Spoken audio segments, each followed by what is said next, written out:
de reconstrucción de la infraestructura dañada y de restitución de los recursos forestales, áreas naturales protegidas, zonas costeras, cauces de ríos y lagunas afectadas por un desastre natural.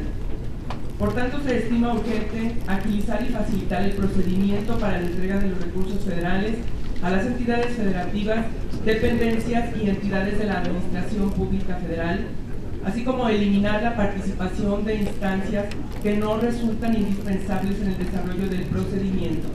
siendo necesario establecer un marco jurídico operativo que permita actuar con la mayor oportunidad y transparencia para atender los estragos que ocasionan los desastres naturales. Las autoridades de los diferentes órdenes de gobierno son corresponsables de evitar tragedias y garantizar en esas zonas de riesgo que haya gente que pueda ser arrastrada por una corriente de agua o sepultadas por una luz, por lo que se deben de tomar medidas pertinentes para individuos y asentamientos humanos en zonas de riesgo, como por ejemplo aquellos próximos a ríos y arroyos que cruzan por nuestro territorio. Los fenómenos meteorológicos que en 17 estados azotaron a nuestro país durante el año pasado hace necesario que todos los niveles de gobierno tomen las medidas pertinentes para evitar por todos los medios posibles que la gente siga construyendo y asentándose en zonas de riesgo por su misma seguridad y la de sus familias. Tan solo en Veracruz, los desastres naturales afectaron a 153 municipios, 1.280 comunidades rurales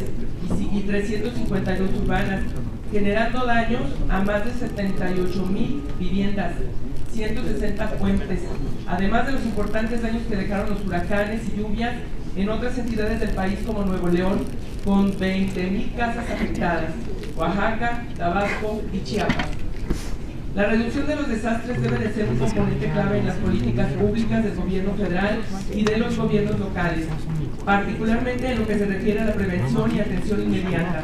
siendo necesario impulsar los mecanismos necesarios para mitigar las consecuencias de los desastres que se enmarquen en la planificación y en la puesta en marcha del establecimiento de un marco institucional y legal que permita prevenir y reducir las consecuencias de los desastres.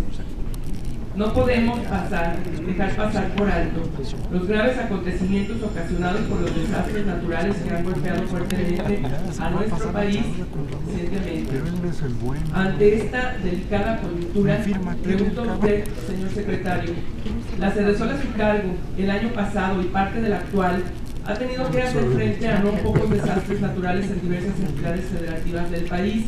huracanes, lluvias en exceso, heladas, ríos, desbordamiento de ríos y presas, etcétera, que han afectado a miles de familias con altos grados de marginación.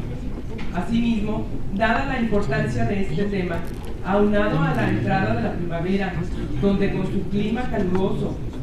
y sin negar los posibles estragos que se generen con el cambio climático, sería conveniente que el FONDEM y sus recursos, señor secretario,